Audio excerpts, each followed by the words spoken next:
The 2025 Tour de France is shaping up to be a blockbuster of chaos, redemption, and shattered egos.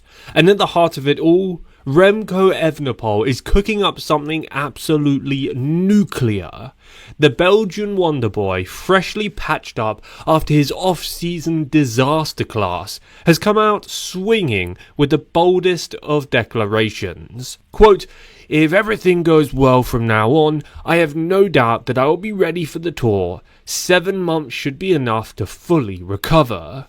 Translation: the crash, the rehab, the doubters, none of it matters. The plan is still on, and I'm coming for blood. But what does this mean? How did we get here? And most importantly, should Jonas Vingegaard start sweating profusely?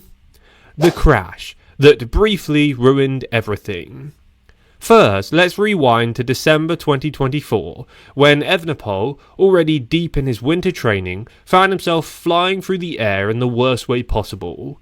1 minute he's cruising through Belgium, the next van door swings open, bones go snap and dreams go on hold. The damage report: broken ribs, bad but survival. Fractured shoulder blade, definitely not great, and dislocated collarbone. At this point, his upper body had more cracks than a cobbled sector in March. For a lesser rider, this would have been a 6-month Netflix binge and a forced Tour de France vacation. But Evenepoel, no chance. By January, he was already plotting his return, and by February, he was back on the bike.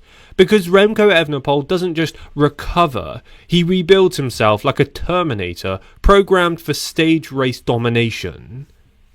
The master plan, an envelope world takeover. Fast forward to March, and he's out here giving the most self-assured quotes in cycling history.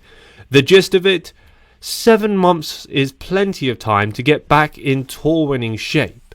Maybe throw in Tour de Romandie just for some extra racing legs. Altitude camps, Dauphiné, Nationals, copy-pasting last year's blueprint. It's a statement of pure intent. Not just, quote, "I'll be at the Tour," but, quote, "I will be at the Tour with a vengeance." Evenepoel isn't just returning, he's making sure he shows up as the most dangerous version of himself yet. Jonas Vingegaard's meltdown, a convenient opening. Meanwhile, let's talk about Remco's biggest obstacle, Jonas Vingegaard. Or at least, he was the biggest obstacle until he got bullied out of Paris-Nice by bad weather and gravity. The 2-time Tour champion went into the race as the alpha, the man to beat, and then crashes on stage 5, complains about the cold, and quits the race entirely. Now, I don't want to be that guy, but when your main rival is shivering in March, do you really expect him to be the monster that he was in July 2022 and 2023? Because here's the reality: Vingegaard is looking mortal. Evenepoel is looking inevitable. And the murmurs are already getting louder. Could Remco take Jonas's place as the main challenger to Tadej Pogačar? Could the Belgian be the true number 2 behind Poggi, making Vingegaard's reign a very brief 2-year phase before normal order resumes? After all, cycling is a ruthless sport, and if Vingegaard suddenly looks shakier than a budget carbon bike on cobbles, Evenepoel will be there to take full advantage of it. What the world is saying. If you think this is just cycling nerdy ideas, think again.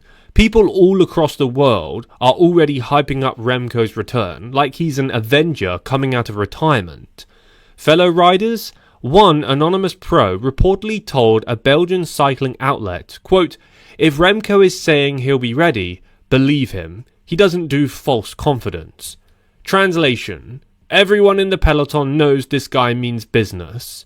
What about fans? What have they had to say? Well, Twitter is already lighting up with, quote, "Remco is coming for blood. Vingegaard is finished." Or, quote, "If he wins the Tour, I'm getting a Belgian flag tattooed on my forehead." The last guy should maybe calm down, but hey, respect the commitment, buddy. Family? What about the family?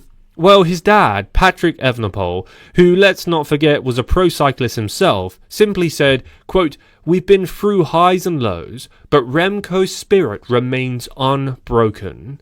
Which, in cycling parent speak, basically translates to, "My son is about to demolish people, prepare yourselves."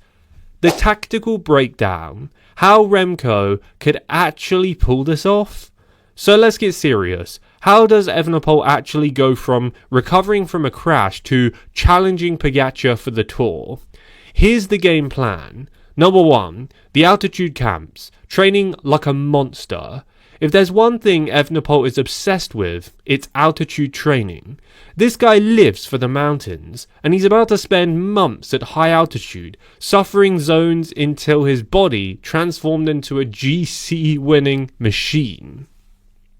Number 2, destroying the time trials. Remember how he obliterated the 2023 Vuelta TT by nearly a minute? Well, guess what? The 2025 Tour has a massive time trial. If Pogačar and Vingegaard shows up slightly off their game, Remco will turn that TT into an execution site. Number 3, exploiting Vingegaard's weaknesses.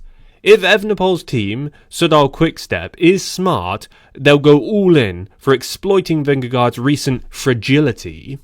If Vingegaard still looks shaky after Dafrin, attack him early in the Tour. If Team UAE keeps Tadej protected, make Vingegaard the punching bag. Pogačar is the king, sure, but if Evenepoel knocks out the Dane, suddenly he's the guy to push Tadej to his limit. Final verdict. The Tour de France is about to explode. Evenepoel has said it clearly. Quote, "If everything goes well, I will be ready." And when Remco Evenepoel says something like that, you believe him. He's coming back fast. His biggest rival looks shaky. He's a Tour course that suits him. Right now, the cycling world is looking at the 2025 Tour as a Pogačar vs Vingegaard rematch. But don't be surprised if Remco comes in and rewrites the script. You heard it here first. So buckle up. The Remco storm is truly brewing, and when it hits, Paris might just be painted in Belgian flags this July. Like this video before you go, and if you're new to this channel, please hit subscribe to stay up to date with all of the latest cycling news, the latest cycling drama, and of course, the latest cycling results. Also, feel free to comment down below your opinions. What do you think about Remco's recovery? Have you heard any new information that we don't know of?